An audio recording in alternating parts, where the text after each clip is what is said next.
you need. Isabella Warren breaks down Redmond's 2 marijuana measures.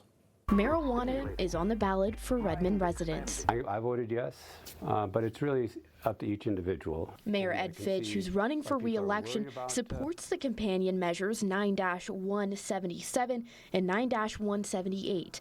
9-177 would make marijuana dispensaries legal within Redmond city limits. Currently, users are forced to travel to Bend or Madras. I'd really like to treat them like liquor stores, where we have one on the north side, one on the south side, to provide reasonable access and some competition. Its companion measure, 9-178, would add a 3% tax to all cannabis goods. If both are passed, Fitch says limitations will be needed. There are people who use it both for medical purposes and recreational purposes, making them drive to Bend, get the marijuana down there, pay the taxes to the city of Bend, driving back and using it here.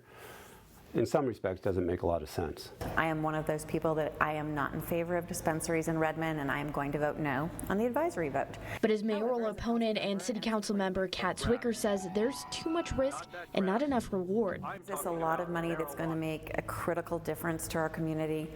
Not at this point in time, not how it's currently taxed. Both shared the dispensaries would bring in about $100,000 to $150,000 from the tax. We spoke with residents around Redmond to see how they voted this election, and many opinions were divided. While I don't think that dispensaries automatically involve the availability of marijuana for high school students, the fact that it's available to others means that others could acquire marijuana for people that are that age. It's kind of pointless driving to Bend and then driving back to Redmond. I would just prefer to do it here locally and see that the city actually gets some benefit from it. I guess I don't understand. I just don't understand why you would vote no for it. This issue was originally set to Redmond City Council members to decide, but they were so split that they decided they needed to hand it off to voters. So it'll be in the hands of the voters this year. Yes, so drugs are on the ballot. There is another measure that would actually allow psilocybin facilities to also be allowed in the city. Oh, okay, interesting.